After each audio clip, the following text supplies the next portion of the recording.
Ok, allora, posso?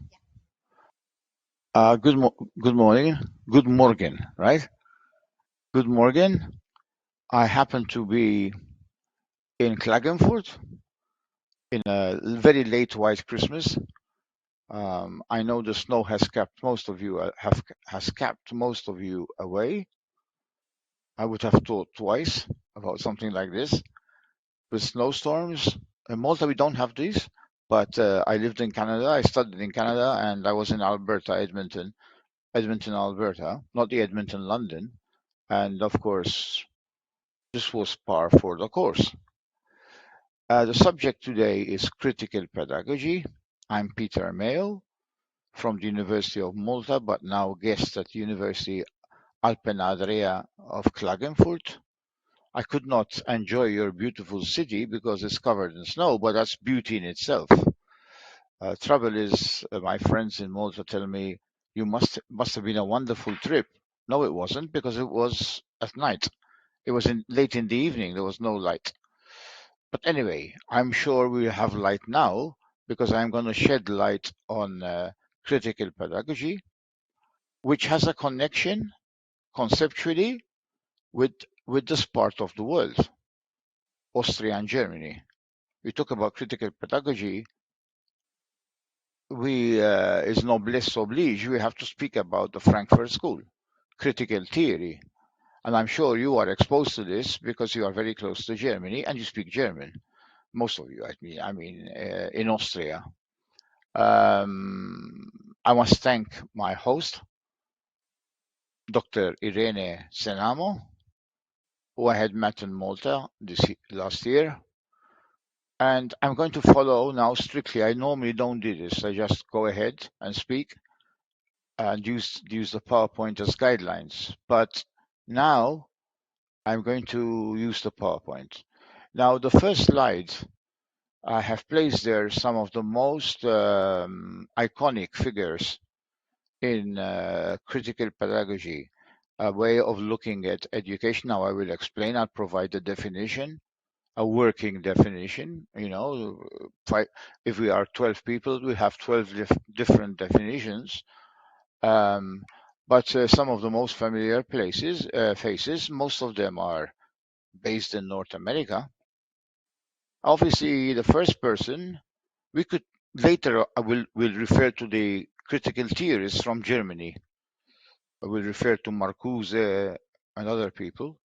But now I'm going straight to the pedagogical aspect. The first person on the left is, well, he is in the left in more ways than one, and that is Paulo Freire. Paulo Freire needs no introduction to you as students. He's the author of Pädagogik der Unterdrückten, Pedagogy of the Oppressed, amongst other books, many of which I'm sure have been translated into German. I had a book. I'm not saying this for all it's worth. Okay, for all it's worth. Crosby, Stills, Nash and Young is a song. It's a song by Stephen Stills when he was with Buffalo Springsteen. I throw in these things a lot because I believe people learn from different, especially popular culture, especially in the building in which I am here, which is the Department of Cultural Studies. I wrote a book, for all it's worth, on Gramsci and Freire, which has been translated for my sins into 7 languages. One of them, it was published in 8 languages because it was published not in my language, which is Maltese, but was published in English.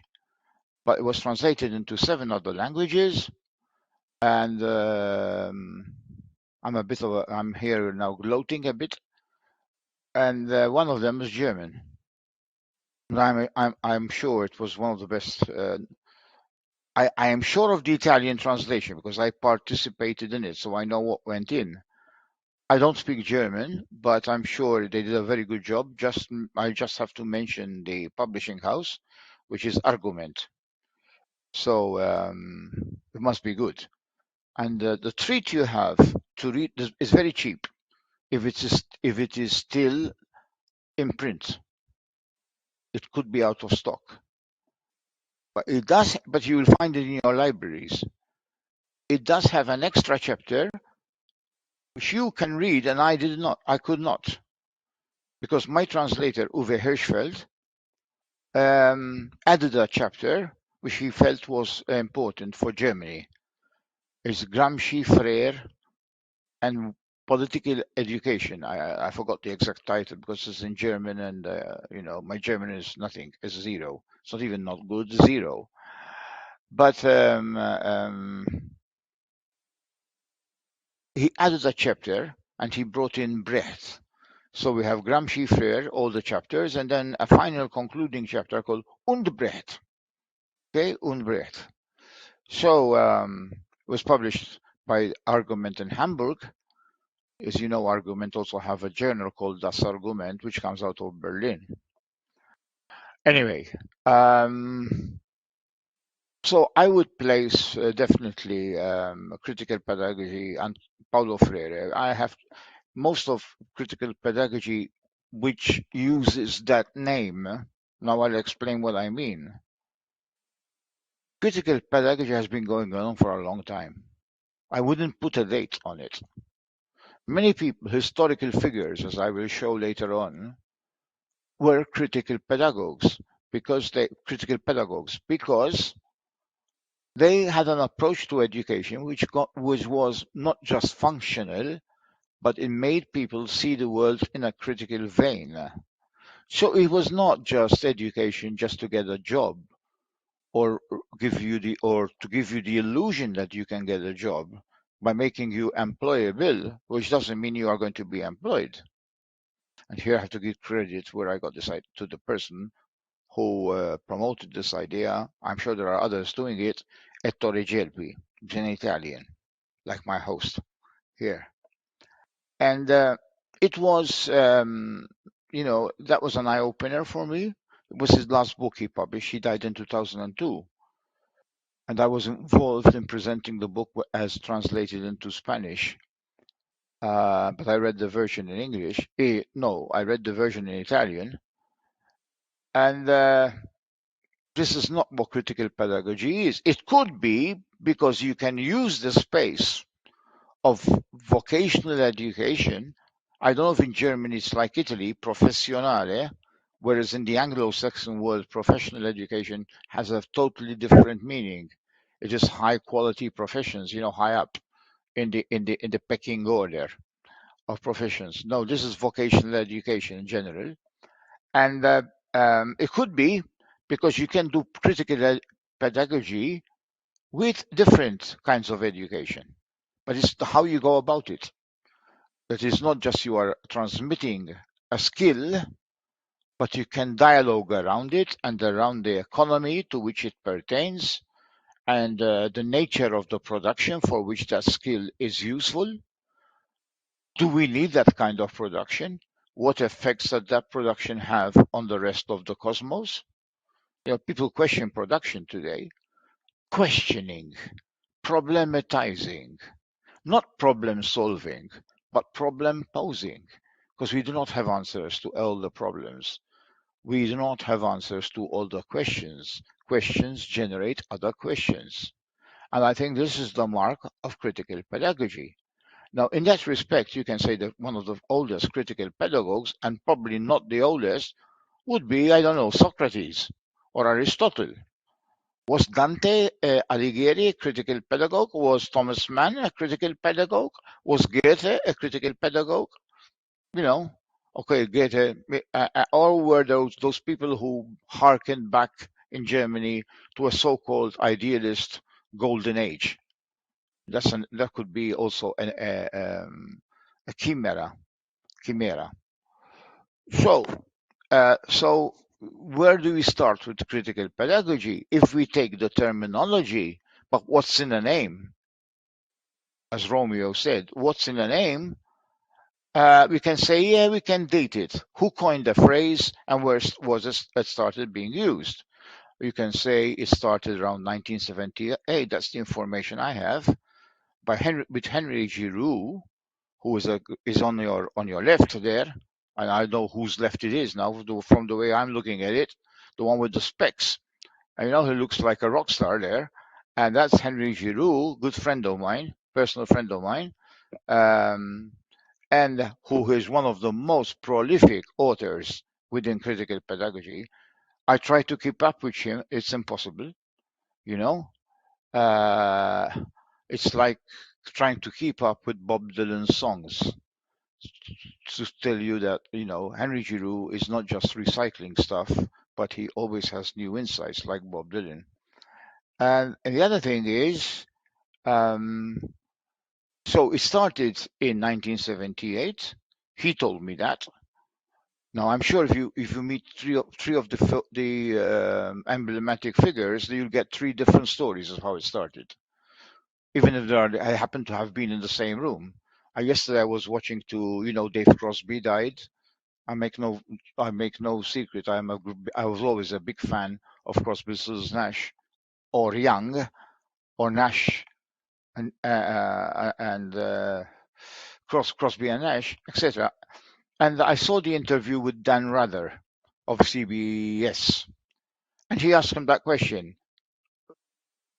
is there unanimity on how you all started together? Now, these are four people coming together, huh? Four different versions of it. No, there's no agreement. I disagree with what he says. I recall it was like this. So I'm sure if we speak to critical pedagogues, they give you a different story. But Henry Giroux's story to me, which I'm going to be publishing in a handbook on critical theory, for which a professor here is editor, Rainer Winter, who was at my session yesterday, together with Douglas Kellner, and I have a lot of respect for them, and especially Douglas, whose work I knew more because it's in English in terms of his handling of cultural studies and the media. Um, so I wrote a piece about this, and I used Giroux's statement that the term, not critical pedagogy, but the term, there's a big difference, started around 78 and was coined by him and a deceased figure, very important scholar in critical pedagogy. Please do read his work, especially his book, Teaching Against the Grain, Text for a Pedagogy of Possibility, and also his book with Arlene Shank and Don Dippo, Learning Work, and his work on transactional memory, very important today, certainly also in this part of the world, and the fights against colonization, secession, actually. I have an Italian person in front of me, so she's quoting this. So memory is a very important. It will be very big now in Ukraine, I'm sure. Okay, as it was in the former Yugoslavia after the Balkan Wars of the 90s. And that person is Roger Simon, an Ashkenazi Jew who was born in New York and who taught and really made a great contribution to critical pedagogy during his many years at the Ontario Institute for Studies in Education, University of Toronto. I was a student there and I got to know him, but I never could take a class from him because I joined in January when his classes started in September. And I was a big loss. So they coined the term. Henry Giroux and Roger Simon. I'm following that kind of narrative from Henry, and I'm sure it is a very reliable. But then what happened was they pushed it through at a conference precisely at the Ontario Institute for Studies in Education, and that's how it started moving. But it was already coined in a meeting of the American Educational Research Association. It's a big meeting, big marketplace for newly graduates or people finishing their PhDs to sell themselves to get a job, probably. But it's massive. It's massive. You meet people only fleetingly there. So you'd be lucky to meet somebody who's not on the go and have a 5-minute chat over there. This is a massive, big, like the American Psychological Association. Not my favorite kind of conferences, I must say. So that's where it was coined. But it had been happening, as Henry Giroux is on record as having said several times. People do associate it with him, but they do link to they link it to the inspiration provided by Paulo Freire. To which I will add the inspiration provided also by Marcuse, by Habermas, Adorno, Horkheimer, critical theory, and then of course other writers like Zygmunt Bauman, Hannah Arendt, and then later, that's where it's being challenged, a less Eurocentric notion of critical pedagogy, which I hope to talk about. But there are many people who have made contributions here. The anti-racist movement, for instance, critical race theory got into it, etc., etc. So, but it all testifies to the fact that even though this was a group inspired by Paulo Freire and Jürgen Habermas, I would say, in North America, it was all, and of course, you have different strands. So some are always operate within an unfinished project of modernity, Habermas. Others, like Roger Simon, also have intuitions from and derive inspiration from postmodern theory. Now, I'm not a postmodernist, but he does. And I think this is worth noting. I'm trying to remember a person who's very much influential. One German who has been very influential about amongst these groups, and this explained why they like to use a particular term, possibility. So people denounce them, those who are anti-critical pedagogues. This is always like this, Welcome to academia. And also, they say, oh, the possibilitarians. Well, that possibility term comes from a German Marxist. So Germany, and I would say Austria, have played a very important part in development of critical pedagogy as far as inspiration goes. And that person is, I'm getting old, so I have to pause. It is the book on popular culture, 3 volumes, I think it is. It's a multi-volume, which is The Principle of Hope. Do you know that? Principle of Hope. Ernst Bloch. Ernst Bloch. Bloch, do you say? Because my colleague here, my host, is Italo Austrian. She speaks German fluently, and also Italian is a native language. Anyway, and English too. So Ernst Bloch, The Principle of Hope. Now, I was once told, because it's huge, Roger Simon told me this. Sorry, he's passed away. All you have, if you read the first 50 pages, you've got it all there. Anyway, you see, because one of the areas, now this is it, one of the areas in critical pedagogy is to see pedagogy, sorry, in its broadest context, not just schools. A lot of work has been done around schools or training centers, but it is broad. It is broad, and popular culture plays a very important part in this. So critical pedagogy involves a lot of, I'd say, political economy. There are critical pedagogues who are mostly, who the strength of the work comes from political economy. Some people are more on the cultural scene because the culture is very important. I would say, as a rough impression, I would say, as an impression, it is more on the cultural side. There's a lot of work done on the cultural side, and that's where, of course, cultural studies comes in. However, it is more international, more multi-ethnic. Now, Henry Giroux keeps saying, I am not the founding figure or one of the founding figures of critical pedagogy. Once he did say that, but he avoids that, and I admire him for that. Because what he's saying is critical pedagogy has been happening since time immemorial.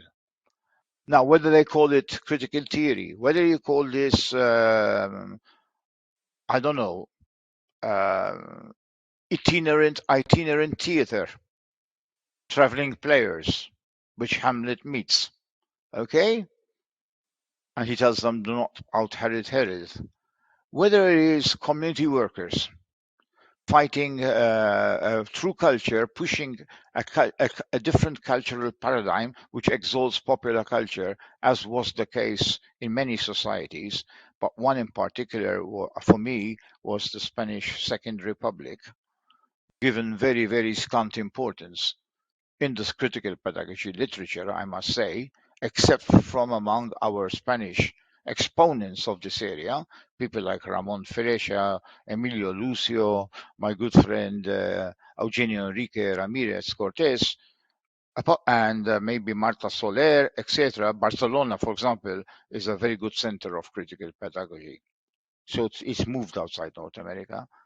I mean, Giroux would not accept the idea of being a founding figure, more or less so a founding father with its sexist connotations. It goes back in times in the memorial. But what they did was coin the term. Now, this is interesting because what falls into critical pedagogy and what doesn't? Well, some people don't like to be called critical pedagogues, not because they are not doing critical pedagogy. I hate to say this, and I hope people will forgive me for saying this, but it's a fact. I think it is a fact. I think it is a fact. So it's not a fact if I think about it. But anyway, it is, we academics, unfortunately, suffer from big egos. If you have two academics in a particular city, you say the city is not big enough to accommodate their two egos, you know? And so therefore, you associate that term with a particular figure and a particular clan, and you want to be different. So to play it safe, we use the word critical education, which, as Henry reminds me personally, doesn't have the kind of mm, trust, but it's often safe to bring in other people. Okay, so this is for me, this should be besides the point because this is academic wrangling. But we academics, and I'm part of it. I'm not. You know, we tend to get dragged into this at times. There are many people involved in Michael Apple. Now, Michael Apple has been using critical pedagogy of late as a word. He's a very important figure from North America. Okay, but it's not just white North America. We have also the Afro Americans involved, many so, and probably some of them I would say, and Latin American. I don't want to use the word Latino, Latina, because that sounds to be a bit, I don't know, questionable. So I would say people from Latin America, who, as I mean, they have United States and Canada under their influence, not political, but certainly cultural influence. And if you go to a place like San Francisco, which is after all reclaimed Latin American territory, which in itself was also stolen First Nations territory, which also brings First Nations people into the discourse. We call that, well, settler colonialism, as is the case, and I'm not going to hold back diplomatically, with our Palestinian friends, where critical pedagogy is very big, believe me, in Palestine. And you don't have to convince them about critical, they live it every day. Okay, a case of settler colonialism. There's critical pedagogy amongst Israelis too. So, so it so varies. So the term, yes, there's that historical moment. Maybe people will give you different versions of it, but I trust Henry Giroux for this because nobody can deny he's a major exponent in terms of critical pedagogy. And I'm particularly interested not because he's a friend only, because what I think is uh, links me to Henry Giroux. In Italian, they say ci accomoda, is our interest in Antonio Gramsci. Because Henry Giroux derives a lot of the impetus for his cultural work, and he was adamant that any kind of pedagogy which is political has to bring in culture. You cannot avoid it, and power. And that's very Gramscian notion, the cultural basis of power and of revolution. That's not to say to deny the political economy. Gramsci's Quaderno 22, Notebook 22 about American Fordism is an example of this, but he strongly, and that's considered to be his great contribution to Marxism, is emphasize the cultural basis of revolution and turn round. I don't know if you're familiar with this, what in Marxism is referred to as the base superstructure metaphor, the superstructure, culture, education, law, etc., are not simply they not simply emanate from the economic base, which is there, and it Marx used the word and Engels determines. I like to use the word conditions because I believe in human agency, which doesn't change things according to its will. Huh? I mean, people can make change, as Karl Marx once said, but not under conditions of their own choosing. Um, that political economy is there, but the cultural is very strong. And it basically gives a life to the superstructure. This is what, and this is at the basis of cultural studies and critical pedagogy. Culture, the cultural as agent, the cultural as agency, as a prime mover, it can rebound on the economic base and create change. So some people talk about reciprocity between base and superstructure. I remember I read the work of literary theorist Greg Lucente, who focused on this. So, but yeah, I do believe that the economic conditions in the last instance, this is how Engels explained in a letter to Joseph Bloch. Anybody who suggests that we said anything than this is off the mark. So that is there. Now, the culture is important, and of course, because America has always been a melting pot of different cultures, and Canada, etc. They have made a great contribution, but contribution came out not from white males only. You get an impression at times, but it comes from other people, white women, not white women, and indigenous and Afro-American people in general. So in the picture there, to next to Paulo Freire, you have a very important contributor, a good friend of mine, who's Puerto Rican, American citizen but Puerto Rican, Antonia Darder. Antonia Darder, of course, contributes a lot, and she cannot avoid it, being who she is and where she's from. She talks about biculturalism. Now, that is also part of critical pedagogy. She will obviously, unabashedly, she is proud to call herself orgullosamente, or very proud to call herself a critical pedagogue. And she very much follows the work of Paulo Freire, like Henry Giroux and others, apart from providing, of course, their own stuff. You know, one can be beholden, but doesn't mean I'm going to be a clone of Paulo Freire, etc. I mean, and she's a very important person. She's from Puerto Rico. I mean, she had a tough life. Most of her people were trans. They were uprooted from Puerto Rico because of Operation Bootstrap. So she had to move to California and other places. Thank you very much. Um, Great contributor to critical pedagogy with her work, empirical and theoretical. And next to her, you have a person who left us, left this world. I mean, went to a better place, I think. Uh, the previous year, just before Christmas, and that's Gloria Watkins, who adopts in academia and her cultural work the name bell hooks, taken from a grand an aunt of hers or a grandmother. I'm not. I now we need to check this out. And therefore, to be distinct from her, she doesn't write her letters with a capital B or get capital H, but small case. That's the explanation. I mean, Bell Hooks is a lovely person because she brings in many perspectives into critical pedagogy. I mean, you read her one of her classics, Talking Back, my favorite book, in fact, by her. People go for Teaching to Transgress, which is also a great book. And, some of the papers exist elsewhere. She has a wonderful essay about Paulo Freire in it, but she brings in, of course, the anti racist dimension, the Afro American dimension, the class dimension. This is very important.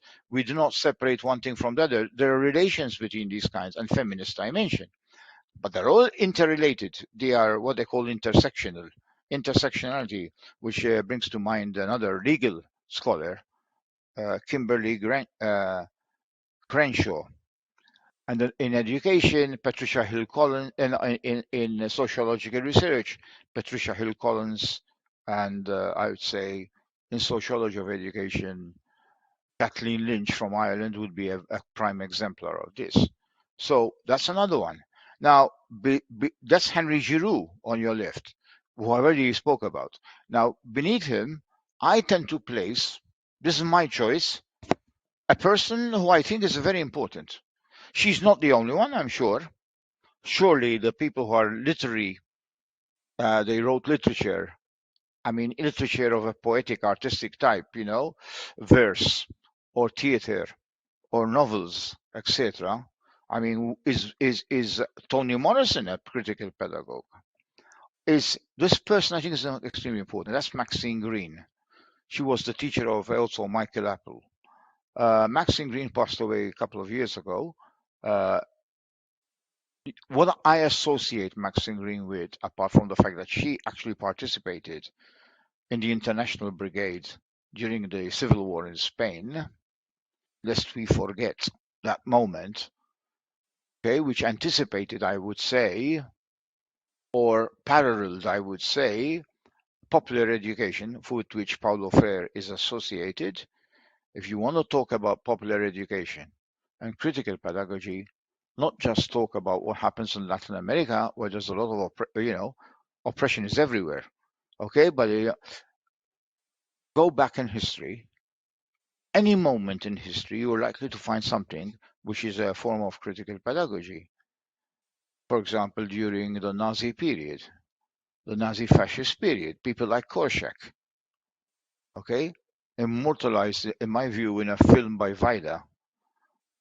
Korczak is venerated in the Jewish world, but not only, and it's also in Poland, in fact, because of his pedagogy there against obvious oppression, more for children. And there's a wonderful film by Vaida on this, where after they're exterminated, Korczak comes out of the train which took them to the what do you call them, the concentration camps where they were gassed. But they comes up with the children behind is a vision from the past. That's important. Now here we have Maxine Greene. Now Maxine Greene, I would associate her with pedagogy of the imagination. Now there are many like her. She's not the only one, but she has run a lot about the critical pedagogy, curriculum, and philosophy of education. So I would include her because it's not just about emotions, which is important. It's not about rationality, which is important if kept in check. One has to keep the other in check. Too much emotions can be dangerous, but too much rationality can also be dangerous. You can have a grad grind society based on hard times in Dickens novel. So we got that, and then to her left, we have a person which I think in the part of the world that I come from and that Irene comes from, And Spain, too, también, is a very important critical pedagogue.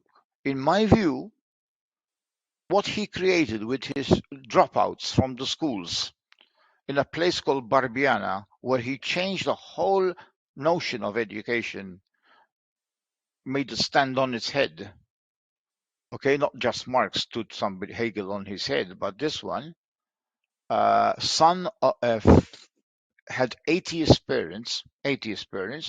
With us, I'm in Austria with an Austrian mother who studied with James Joyce in Trieste, Don Lorenzo Milani. He joined the priesthood of his own accord. Never mind the fact that he's from Italy, because he was not inculcated with Christianity as a child, because his parents were atheists and his family are atheists, even his brother, etc. He was the only one. And what got him there are a combination of circumstances which made him, he wanted to be an artist. He was trained as an artist. He was at the Brera Academy, which apparently, I don't know, is not just a museum, but it also has no, that I know because they got me involved. Teacher education in Iberia, but he was trained to be a teacher, and through studying art, he this helped him. I don't think it's the only factor. I don't believe things in life are monocausal. I mean, they come out from different causes, combination of factors. He started understanding.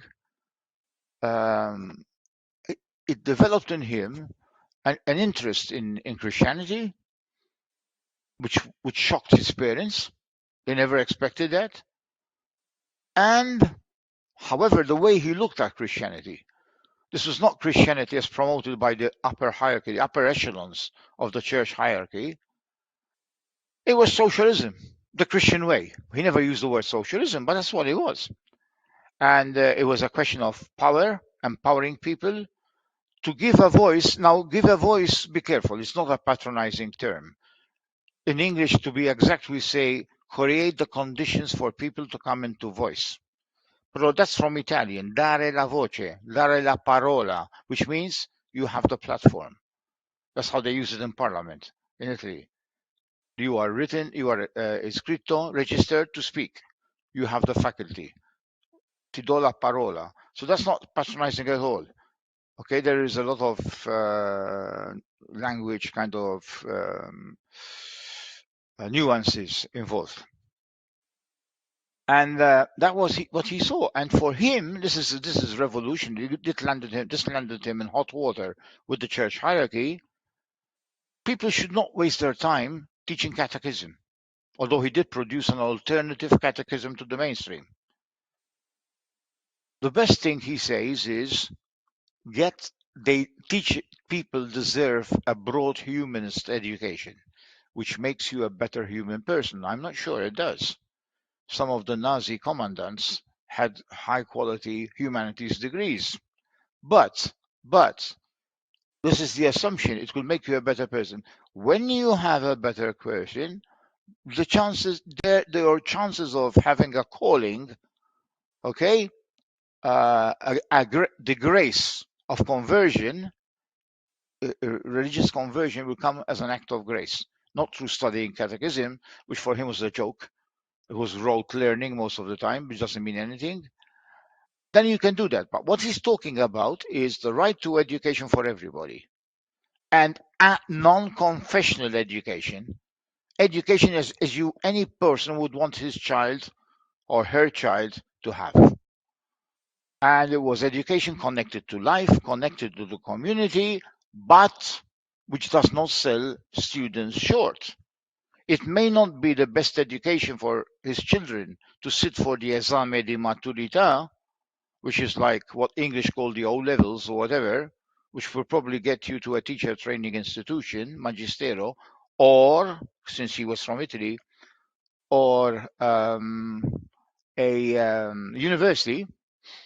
Okay, but you should not thwart the aspirations of students. So at the end of the day, whatever pathway you use, whatever approach to whatever curriculum your school creates. And when I say creates the school, with the students themselves, they are players in the whole process. It's not Don Milani deciding. Um, then they must be able to function in society in a very effective way. If that meant getting your examinations, well, if you don't allow them to do that, you're selling them short. So we have to be very careful here. Listen to what needs to be registered here. We can experiment as much as we like. Alternative universities, alternative schools, out of school education, as opposed to school, a deschooling society, as opposed to a schooling society. But if people need something to get on in life materially, you should not deny them that. So it may not be the goal of your education, but it is, at the end of the day, it's not what your goal is, but also what the student's goal is. And here I see a connection between this kind of education and what is known as symbolic interactionism, or what they call negotiation theory. Teacher inside the schools, the teacher has her or his aims, but the students have their own aim. They have their own purchase on the school. And how do you interact? How do these two visions come together and find a modus operandi? Because it's not fair. I impose my will on you. Otherwise, we won't be different from fascism in that respect. So this is very, very important. And Don Milani made them sit for and they all passed. May have failed at first, but they all got it because he got them into positions where can they generate an alternative pedagogy, help contribute to creating a different world. Most of his students became one of the teachers. They criticized the school.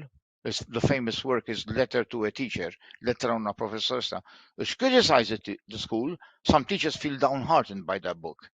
It is not, because most of those people who wrote became teachers. Eduardo Martinelli is one of them, for example. They became teachers, but teachers which are different. It's like winning football matches or sport matches, but not winning them fairly. So you became a champion, but you're a crook. Now I will come and coach you to become better champions, as a famous, legendary English manager is famously said in his criticism of a famous team which was. And this is how it is. So Don Milani. Now I would like to move to the next slide. I would like to do this next slide. Okay, but these are the key figures, huh? From North America. And not only North America, you have Brazil and you have Italy there. So that's Henry Giroux. Now, Henry Giroux is probably one of the most prolific, thank you very much, Irene, one of the most prolific writers, one of the founding figures, or actually he doesn't like that founding because it's been there. And of course, you have to think of people like Grundtvig in Denmark. You have to think like people like Giovanni Bosco or other people in other parts of the world. Ibn Khaldun in a territory which later became a French protectorate, who influenced in no mean way 19th century French luminary based in Paris, Émile Durkheim and Bordeaux. And of course, look at colonialism. I'm quoting here Boaventura de Sousa Santos. I mean, he wrote this. Does he give Ibn Khaldun any credit for the concept of solidarity, which is central to Durkheim? Not on your life. This is something about Europeans. They extract from others, but if they don't come from the centers of cultural production, like Berlin, London, Paris, New York, etc., we tend to look down on our own sources. So he doesn't even mention, he doesn't give credit to where he developed some of his concepts about solidarity. mechanical, organic, and that's found in Ibn Khaldun. Now, of course, he wouldn't. He's a 19th century luminary in a colonial power that is France, albeit republic in France. Okay, equality, fraternity, not sisterhood, of course. It was equality only, well, for the middle class, because it was a middle class revolution, and men. This is under Napoleon, the child of the revolution, who believed, and therefore he was a Caesarist. He embodies the state and gets confirmed by a plebiscite. What does he say? He say women cannot be judges because they are too emotional. Right? Just to give you that one example, amongst others. And they had no respect for the colonies that they suppressed in the name of revolution. Frantz Fanon, Wretched of the Earth, is a classic example. I mean, he went there to, as a psychiatrist, to convert, to normalize the Algerians who were fighting, who were presented as in the media as the French media as hotheads, with pseudoscience, which that's what he writes about, created in Western universities. In Italy, you had similar things. You had Cesare Lombroso talking about the Calabrian having a propensity to be a criminal. Never mind the social conditions of poverty, etc. And, I mean, the general sweeping statement, pseudoscience. A very famous critical pedagogue, contemporary, who's from Capo Verde, Donaldo Macedo. Okay, he lives in America, but he's from Capo Verde. Writes a lot about this, and he had a discussion with Paulo Freire about this, about pseudoscience, scientism, they call it. So, we have this, though founding figures is something which he contests. Now, Henry has a very important concept. That's why I want to bring him in. Henry's notion of who is a pedagogue is very broad. For me, he's like Gramsci in this. Antonio Gramsci is a very important figure historically as well. Who is the educator? Is it the person who is certified by a faculty of education as an educator? No, anybody can be an educator. An architect can be an educator because there's a philosophy about his architecture. And a good architect, a good democratic architect, will meet the people of the environment, not just go there and take an ecstatic pleasure in seeing a scenario which eventually gets destroyed by other buildings after him. Okay, we have a case in Malta like that, very clear. So you can create a church in the shape of a hunter's lodge, but then that whole purpose gets destroyed by later buildings, and people don't even go to your church at first. They want to go to the old place. Why? Because they don't accept it. So you have left the people out of the discussion. This is not Freudian. But a good architect will discuss with people. What do they? He would try and reflect as much as of their personality as possible. Now, for Henry Giroux brings in architects. Giroux brings in filmmakers. Giroux is very prolific in his evaluations of films. Okay, I mean his take on Disney is very interesting, which once created a riot in a master's class where I had teachers there because they all love Disney. This is my childhood. But they never discussed, probably, or maybe I'm wrong, or maybe Henry Giroux is wrong on this. We never discussed the politics at the end of the political economy of a source of great pleasure, which helped us construct our subjectivities. I mean, probably my daughter gave me names. She gave me a name yesterday in Italian. She got it from cartoons, because we used to watch a lot of cartoons from Italy. So the filmmakers are also important. An actor is also important in her or his definition of that character and how she puts it out on stage. A playwright is an important educator. Some will go a bit too far, like Ibsen, in his lesser known but in his lesser quality. Who am I to judge? But lesser pieces. But then, because of Arthur Miller exalting it, it was promoted a lot. Enemy of the People. He overteaches in it. It's too didactic. All right, as D.H. Lawrence is, for example, his novels. But these are also educators.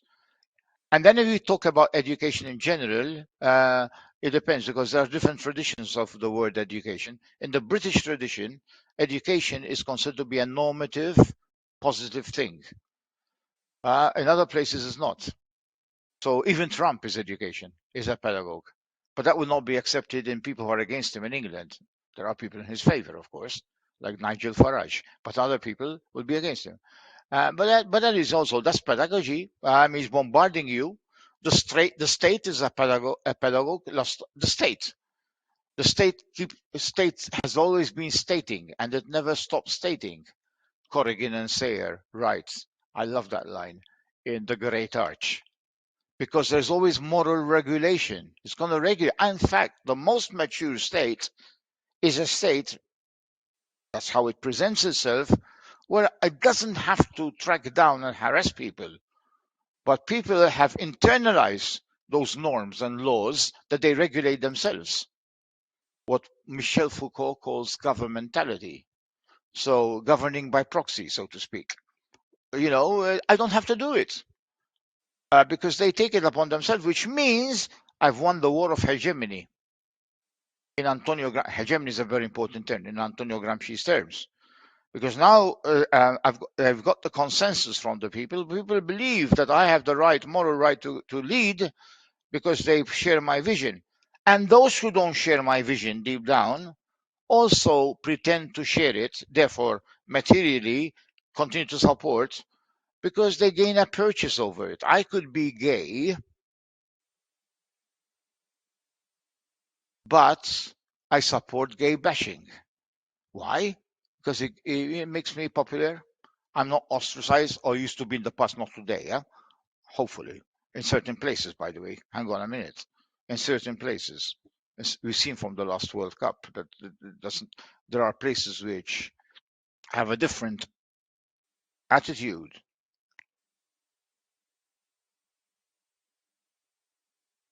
I pretend to be heterosexual when I'm not.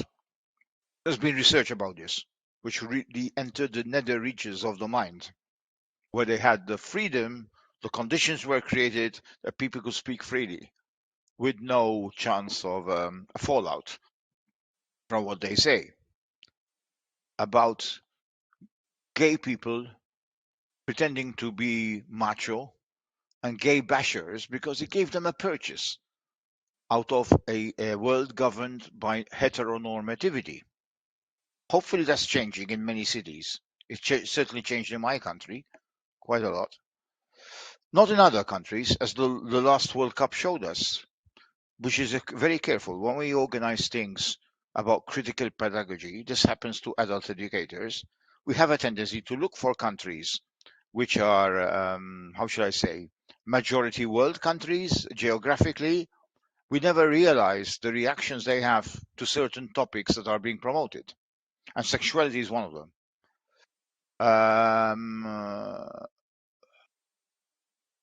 So those are some of his books. It's very prolific. So Henry broadened, and I'm sure there are other people he would mention, and therefore the people who actually use the different works, different kind of approaches, and this is where Henry brings in Gramsci again. People who use architecture, who use the media, journalists, religious leaders, televangelism, priests, chosen by Gramsci is the classical traditional intellectual, but could also be an organic intellectual, depending what kind of priest we're talking about. I mean, a priest in southern Italy, where people don't bother about his moral attributes, as Gramsci says, a priest is a priest on the altar. Outside, he's a human being like others, or a man like others, because women are not priests in the Catholic Church. Okay, that's the idea. But also, you have priests then in the north, which Gramsci says in the same tract on the Southern Question. There he's challenged more in the north because it's an industrial basis. So you have much more belief, and there's no cynical attitude. If you want to convince through Christianity, then you have to really be above criticism. So morally, you are more correct. That's what he says. In the South, you take it for granted because people are cynical. They know that you screw around, whatever, but then they want their children to be like you. If my child can do it and get away with it, great, because the church is a ladder, social ladder, as it was in France during the Ancien regime. It was always a way up. So it's such a cynical, materialist approach.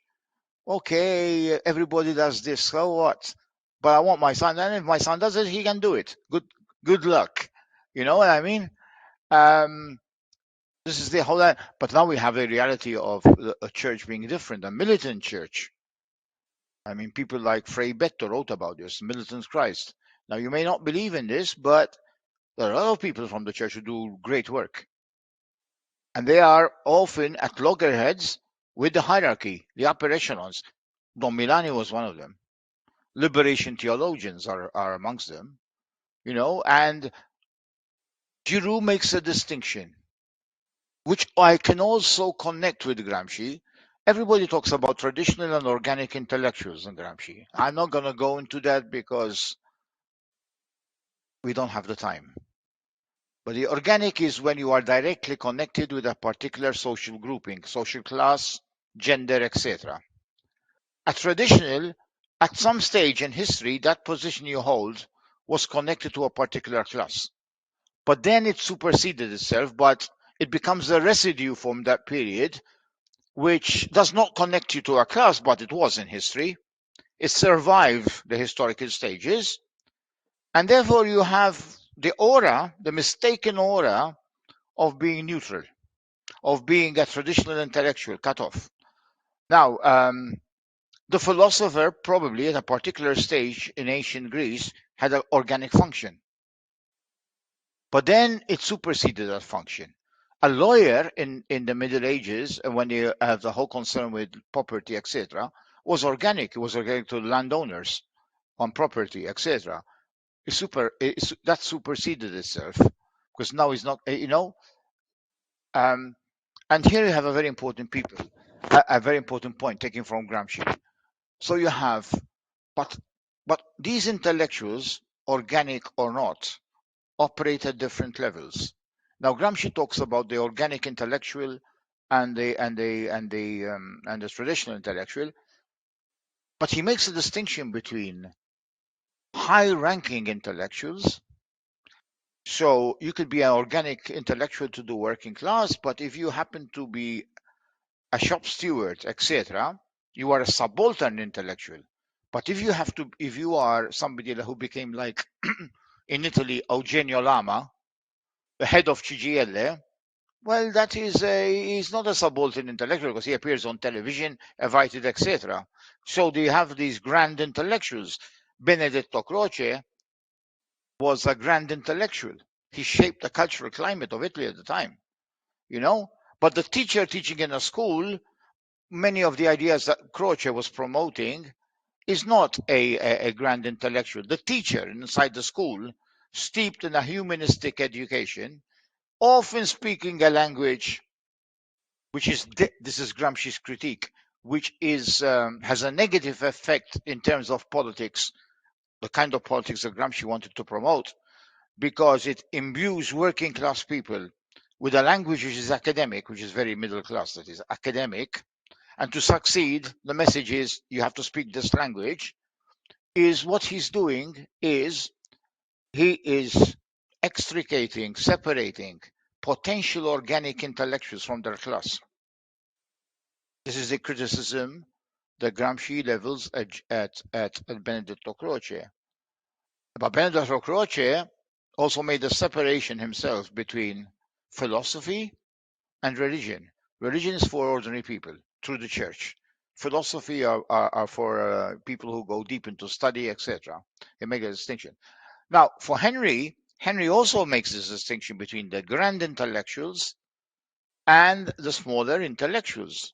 I could be doing intellectual work, as I did, I hope, as a school teacher inside the classroom. The people who know me are the people who go to that school, my different classes over the years. But if I am on television all the time talking about education, as my friend Carmel Borge does in Malta, like you are hogging the airwaves, etc., putting your ideas across, whether they are progressive or conservative, you are a great intellectual. You are a public intellectual.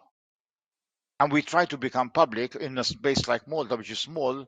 If I have a bee in my bonnet, if I get the courage to do so, or courage or the inkling to do so, I write an article for the newspaper. It will take years. It will take long to get published, of course, because you are not the person, but you are there. So does the public intellectual. Henry Giroud talks a lot about the public education intellectual. He himself is the embodiment of that idea. Because what I noticed about Henry, when he transferred from the United States to Canada, the first thing he did was hog the airways or hog the newspapers. He got into the Toronto Star. So it's not the books you see, which Henry Giroud writes, but he is involved with alternative media. He writes in immediately. I was amazed because I lived in Canada. He just landed in Canada and he's already writing in the Toronto Star. He also published with a Canadian publishing house. He goes on the airways. He's got webcasts. You get full of them. Webcasts. I try to do this, but not. I'm not as big as Henry. So he also was involved in the creation of one of the most important, I would say, English language news reviews, which is free access, open access, which is Truth Out, and he got me into it. It was he who persuaded me. He wanted me to write an article, and I started writing articles there. He was he who actually encouraged me to write articles in Counterpunch, which I've been doing more than with Truth Out. He's got others in these times, for instance, etc. So this is it. That's the public intellectual who goes on radio, goes on television, uses the public spaces. The public spaces. Now, I leave it up to your imagination to have different variations of that. It doesn't have to be radio media, but today, with social media, that's extremely important. So today, to talk about intellectual life today, you have to talk about social media. This is also part of critical pedagogy. Okay, and there were countries which had a tradition where a professor is also a television person. I think France was famous for that. Pierre Bourdieu will go on television. Pierre Bourdieu is a public intellectual. He's not just a Pierre Bourdieu from whom you read the books like Social Reproduction with Jean-Claude Passeron or Distinction, etc. But he's also the Pierre Bourdieu for the French-speaking world who writes in newspapers, who actually wrote against the neoliberalization of the university before, as people were talking about the Bologna process. Okay, but then he passed away in 2000, something like that. So you got a public, and that's within the French tradition. In Italy, is there's Vittorio Sgarbi, but who never got a position at university, by the way. But you could say he's an established. He appears on television. History of art talks about everything. No, no, no.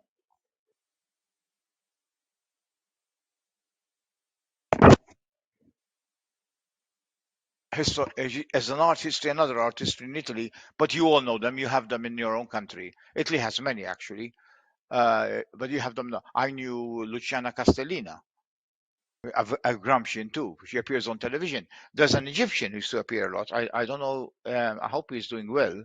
Mahmoud Salem El Sheikh, who talks about the Islamic and Arab, not the same thing, basis of Western of things which have been appropriated, even by great artists or artists like Dante Alighieri, who puts.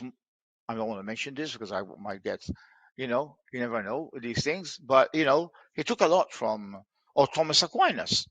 These people have taken from others, etc. So public intellectuals. Uh, how are we doing for time? Okay, this is a monologue because I don't have an audience here, and we're not pressed for leaving the room. Okay, now here's a definition. Sorry, I have to lean forward because of my poor eyesight.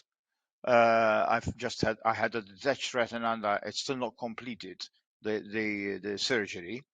So I have to strain to see what I wrote. Uh, a pedagogical approach, can I have it large? Those of you who can read English can read it there. You have a definition adapted from Henry Giroux. This one, yeah. uh Thank you very much. A pedagogical approach that enables pupils and students, and by these I mean also people who are teachers and learners outside in the outside world, to to confront, question structures and processes of domination and related attitudes, assumptions, myths, and specific social constructions of reality. Remember, most things we call reality differ between people. My reality is different from yours, and is the main kind of description of reality is subjective, very subjective. Nothing is objective in these things. Is basically a social construction. Berger and Luckman's phenomenological text. Um, Myth-specific constructions of reality, all of which constitute what Foucault would call regimes of truth or normalizing discourses, and crucial aspects of dominant hegemonic relationships. So I'm using the word hegemony, which is a situation where a particular group in a position of power, be it social class, could be patriarchy, males, and ethnic group which is in a position of power, can actually influence people through a variety of means to gain their consensus, or uh, can gain their consensus and create a structure where even those who can see through this, they can see through the ruse, RUSC, might find it convenient to support the hegemony, even though they don't believe in it, because it gains them kudos. How many of us do this? I see this in a Catholic country where I don't believe in religion, but I support because we need it. We get some kind of social control. I've heard it said. I said the thing of gays. No, there was been research on this, etc., etc. One can go on. By the way, talking about the public intellectual, let's not forget also a very important area for cultural studies and also critical pedagogy, and some work has been done. Musicians. And I would say, given the age, you have the classical musician, but you also have the rock star, many of whom, those who have had an impact, I would say, are dying. Dave Crosby, Stills and Nash, and Neil Young too, were well known for their political positioning. Let's impeach the president, for all it's worth. It's been a long time coming. Okay? Isn't that pedagogy? In Italy, I don't know in Austria, but in Austria, the only person I knew was Falco, who died in a car crash. In Italy, they have many of them. They have the cantautore, a Bob Dylan kind of approach. Most of them attributed the influence of Bob Dylan. Bob Dylan. I mean, come on. Leonard Cohen. Did these people teach? Did somebody like um, the one who wrote Sam Cooke during the civil rights movement? These educators? They were. They had a public voice. Their concerts, etc. So I think of, and look what the record companies which are steeped in a capitalist production, they don't like it. They don't like it, and they try to gag these people. But some people become too big for the company. But look at the story of what happened to the Dixie Chicks. They were told sing and not speak, which means don't do politics. Shut up and sing. Shut up and how can you sing if you're shutting up? But that's what it is. So in other words, it's a very important platform, and we've had this over the years. People speaking truth to power, not only through the writings and speeches and rallies, and art, but also and art also involving the music. And I would say rock music, folk music in particular, have made a great contribution.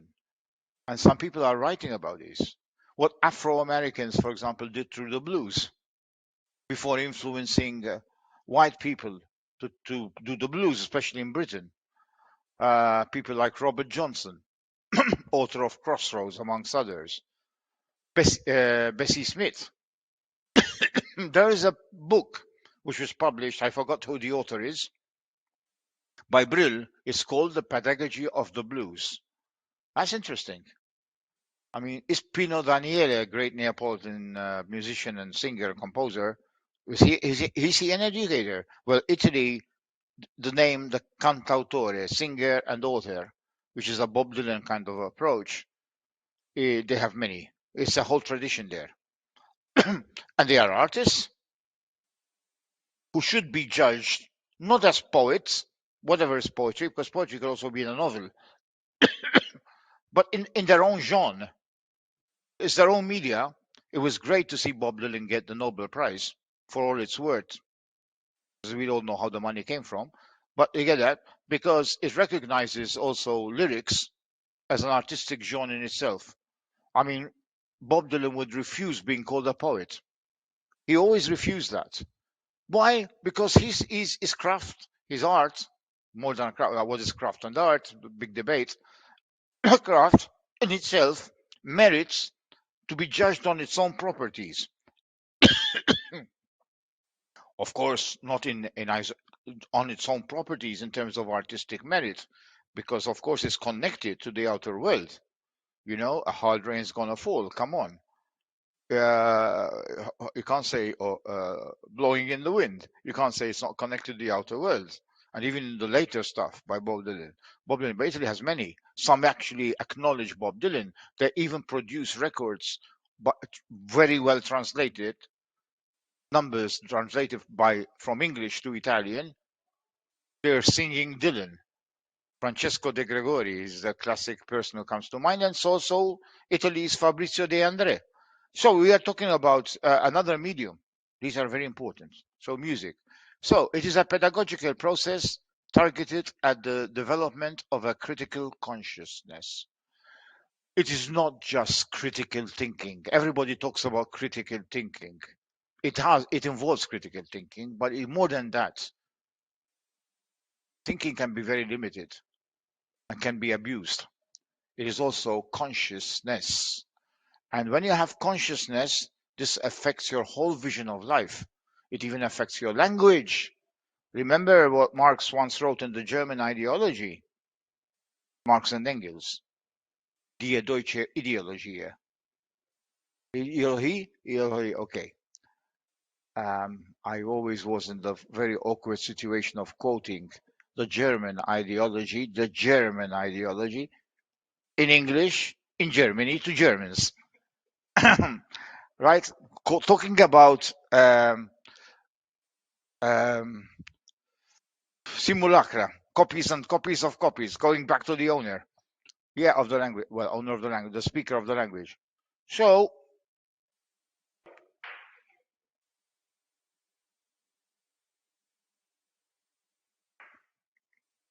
dobbiamo concludere, no? Fra poco.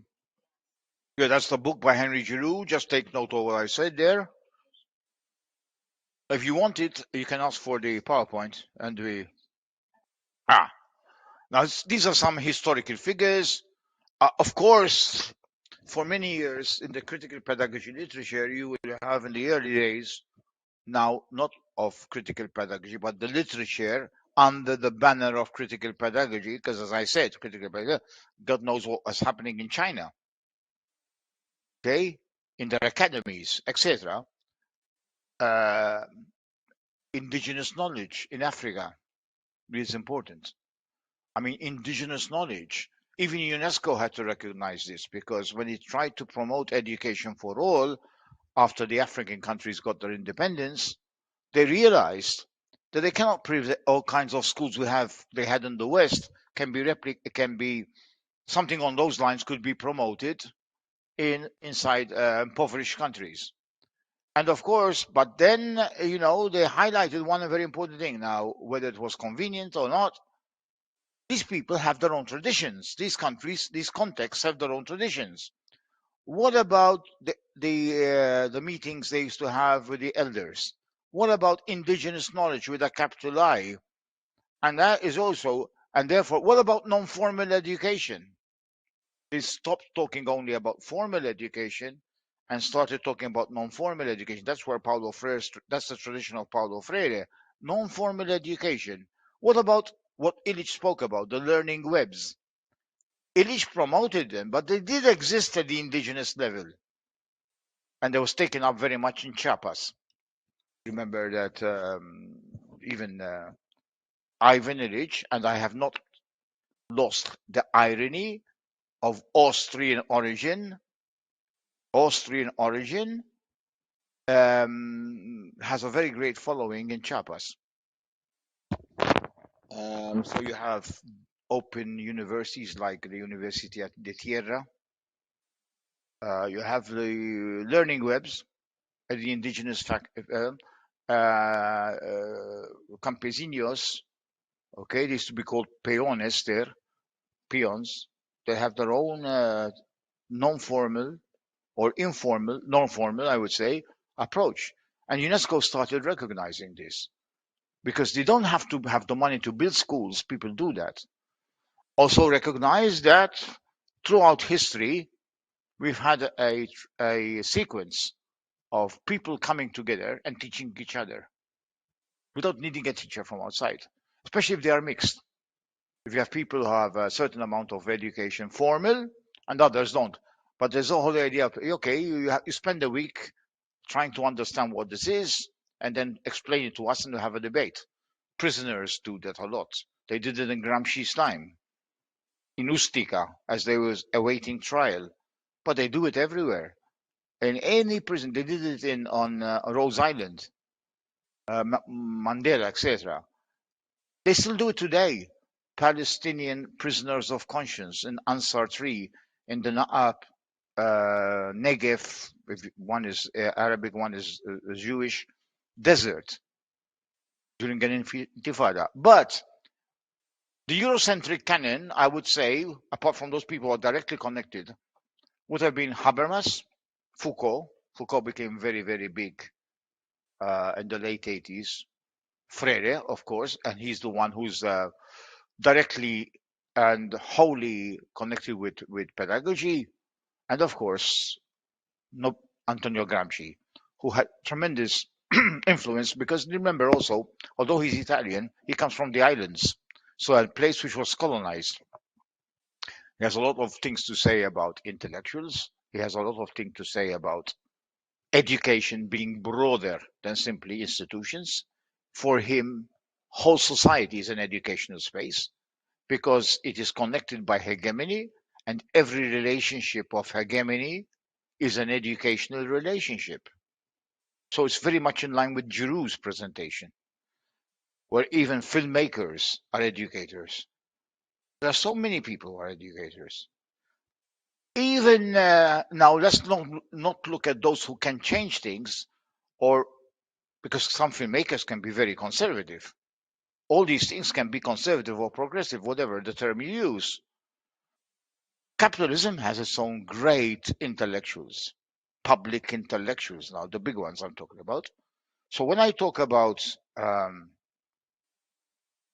public intellectuals of capitalism, it doesn't have to be a professor in a university. I can mention one man who is at the nexus between fiat, about which Gramsci was concerned in his time in Turin, in Revolution Turin, and Chrysler. They've combined. You know that. Who is that? Huh? Olivetti.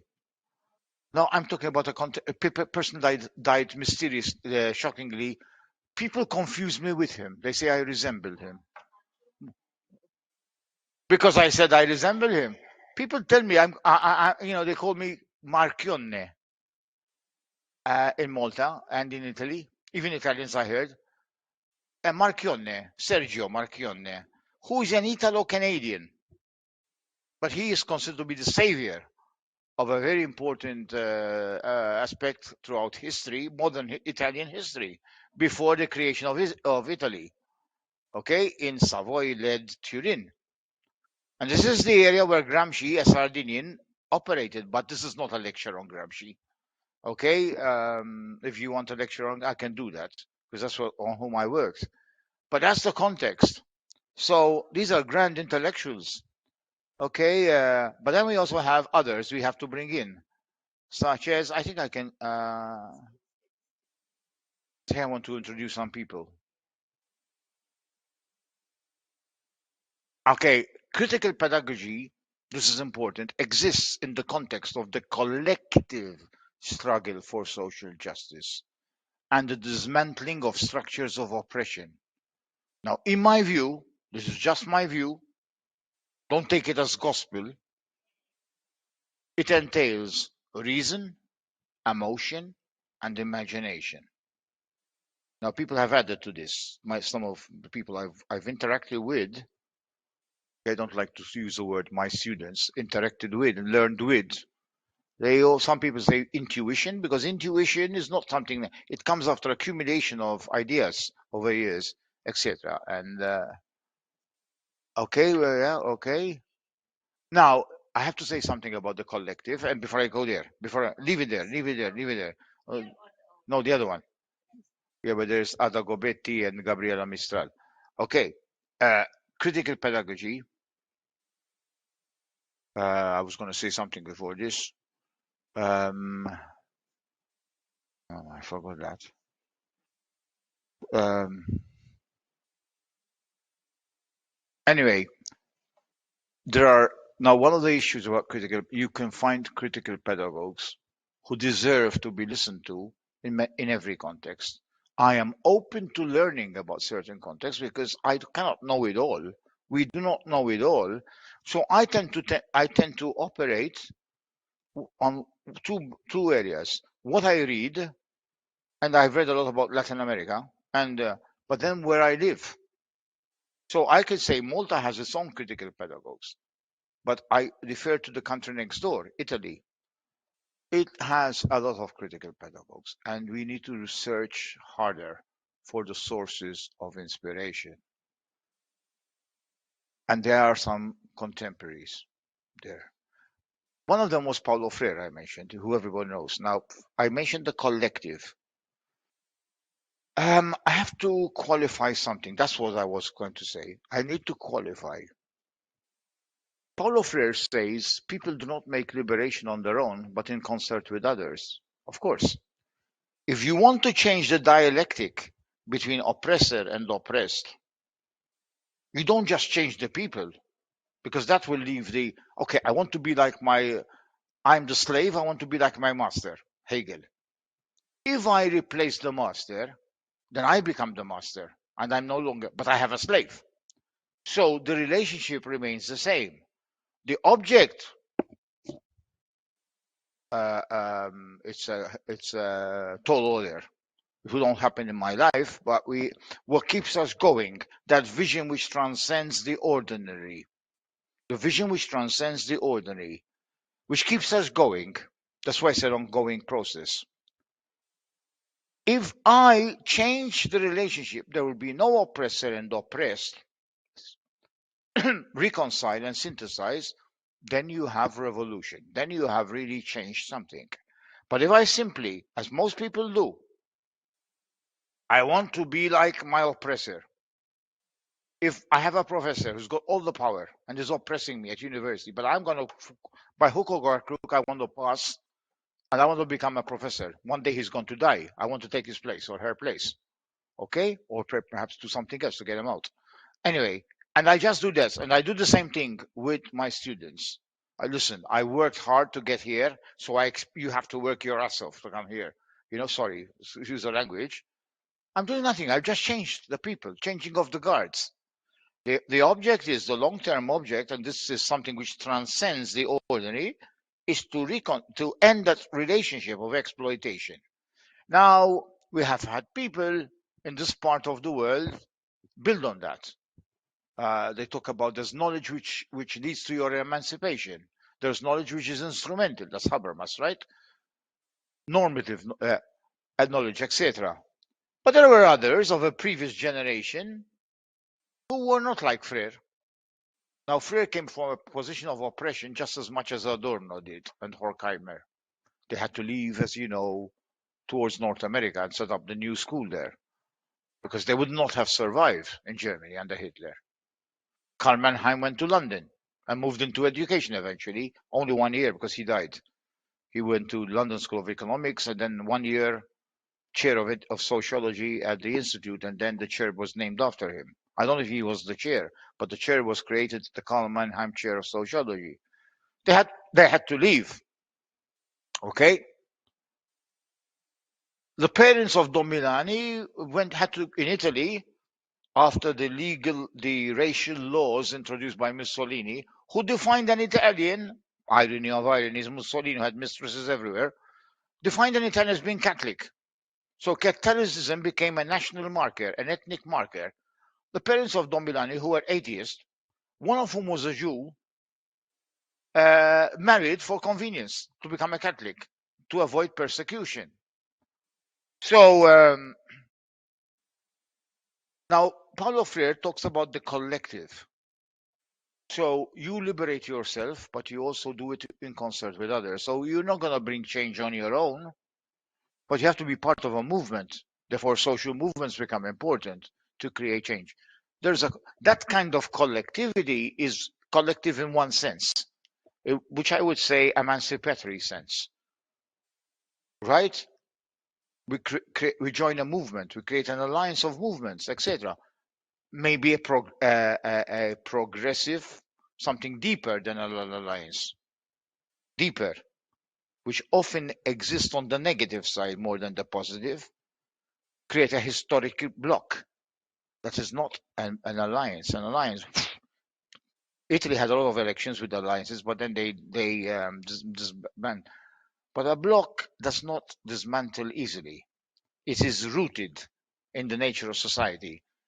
If I'm a landowner, it is a natural position for me in a place like Brazil to connect with the bourgeoisie in Sao Paulo.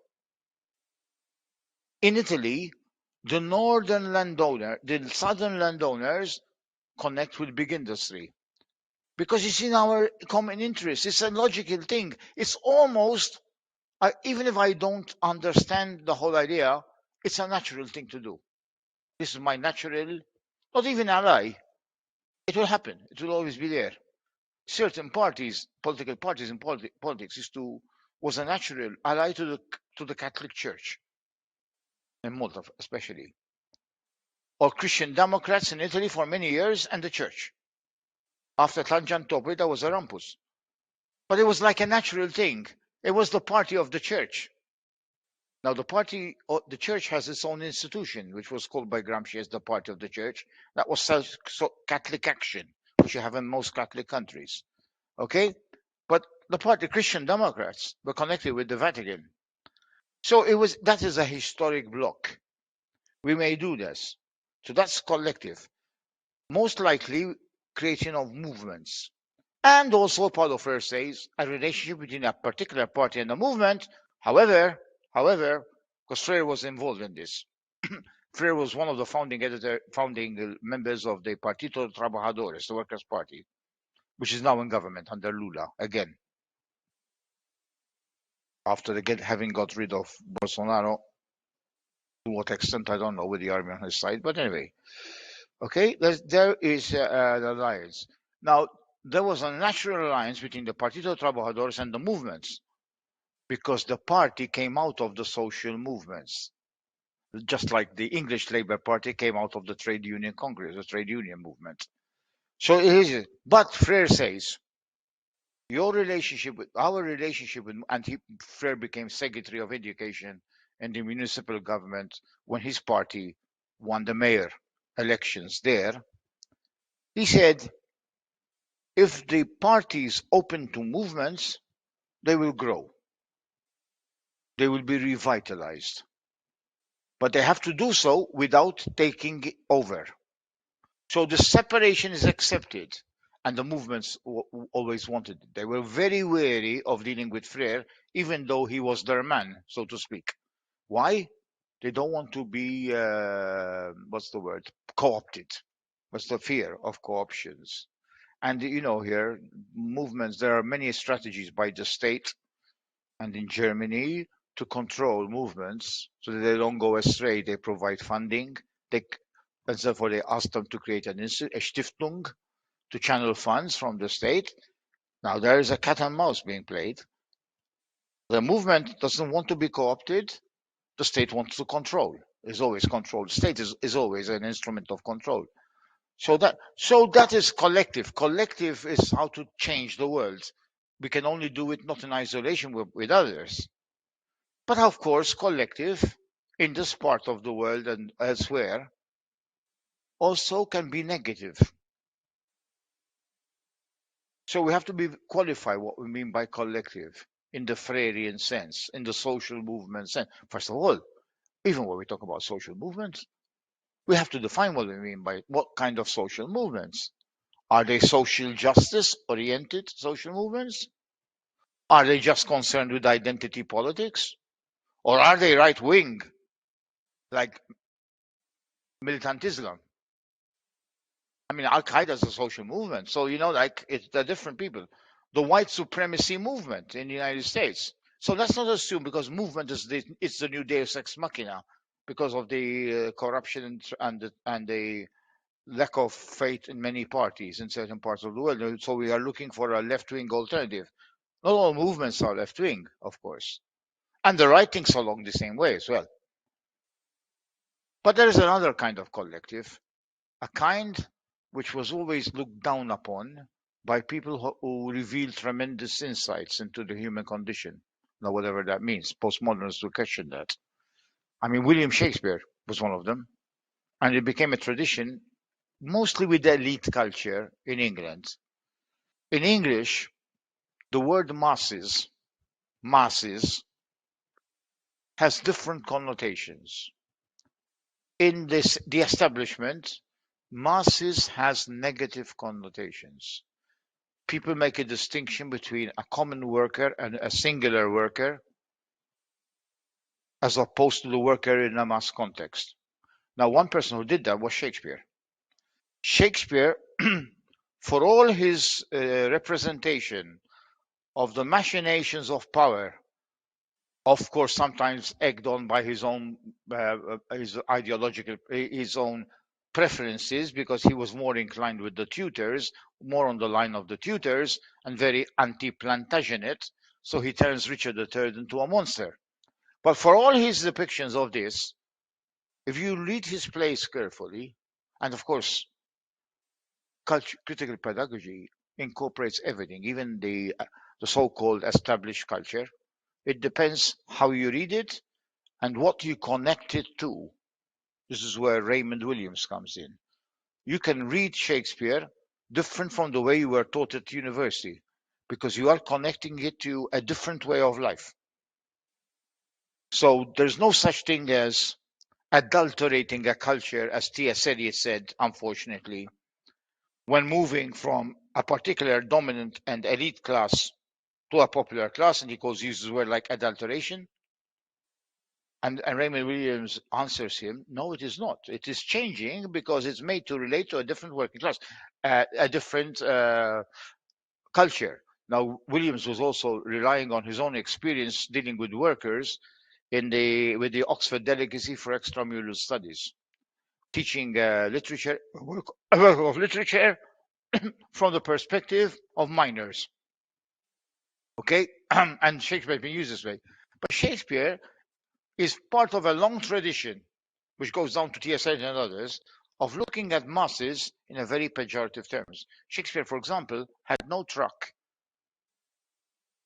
with the new order, which was emerging at his time in Elizabethan times. The new class, we can say forerunner of the middle class, the merchant class. Why? They're very commercial, they're merchant, and the changing values their attitude towards institutions are different. And Shakespeare, for all their troubles, etc., but there are the good people there too, feared the dissipation of the old order. The new order was coming in, the merchant class, the commercial class. And there's a ring of truth there. You can see this a lot in Coriolanus, etc. Coriolanus also has a lot about masses. So he did not mass, you lose your identity in a mass. Now, this was also taken up in recent years, during the Second World War and after, by a famous critical theorist, Theodor Adorno, with his famous essay on education after Auschwitz. That's also about collective. That's also about mass, but mass with having pejorative connotations. But then in England, of course, the word masses has not pejorative connotations, but positive connotations in socialist literature. The masses. You find it a lot in Latin America amongst socialist thinkers. Think of Allende, El Pueblo. Now, pueblo in Spanish has double meaning, as you know. It means a village, but also the people. El Pueblo. So there is also this collective mass. So there is a divided thing. Some people say old elitist, class conscious people, upper class, etc., tend to look down on masses. But Shakespeare loved the individual soldier. So as long as he's an individual soldier speaking his heart out in Henry V, part one, no, Henry V, no, sorry, Henry IV, Henry V, when, of course, typical Shakespeare type, the character Henry uh, moves in the guise and never suspected always, close to the thing, as a soldier and speaking to another soldier to see the morale of his troops before the Battle of Agincourt. It's very sympathetic. It comes across as you have empathy there. But when it becomes a masses, easily manipulated. Even Coriolanus, who has his problems, of course, by today's standards, how the public is easily manipulated. So mass is mass hysteria, and of course this is attributed to, for example, situations like cult heroes like Hitler, Stalin, etc. Mostly Hitler, and that's what Adorno was talking about. So we have to distinguish between the Freudian notion of the collective and the Adorno. Other than that, the pictures there show two very important people, apart from Freire and Domilani, Dubois, or the boys, as they say in the United States, from Haiti about race, Ada Gobetti, an anti-fascist partisan who then dedicated her life to writing about literature and education, parent education, so that we don't lapse into Nazification again. This has been a post-war, Second World War transversal theme. Italy has many. Omnicrazia, Democracy for All, Aldo Capitini, so that we don't go back into lapse into Nazi fascism. Karl Mannheim in his writings on education, denazification, and next to him, a great figure from Latin America. She's from Chile. Her actual name was um,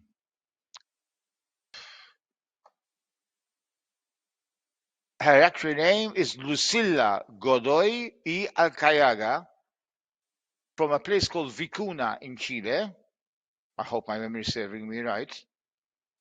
Known as, because she took on the pseudonym Gabriela Mistral. Why? Because she was a poet, first Nobel Prize in Latin America. Gabriela, because there were two poets she loved and adored, Gabriele D'Annunzio and a French poet, Mistral. So these are very important. She's very important on indigenous education, and rural education. She was abandoned by a school teacher, her father, but she was brought up in the rural areas of Chile, and she collaborated on education with Vasconcelos in Mexico. Anyway, read those people. These are famous people in critical pedagogy, but they are not the only ones. And every society has its critical pedagogues, including Austria, I'm sure.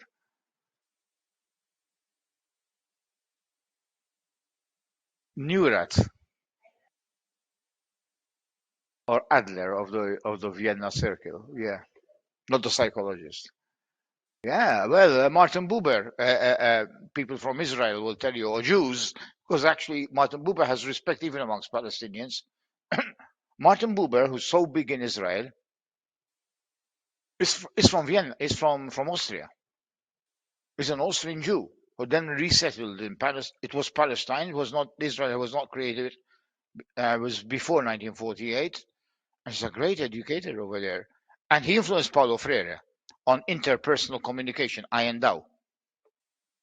Okay, I stop here. I hope you get interested in critical pedagogy. We haven't the time to talk about everything, as I'm recently interested also, not critical pedagogy of a Marxist feminist only, and anti-racist, but also something we've forgotten in our history, anarchism. But that's another discourse. That's another not is another that's for another lecture. I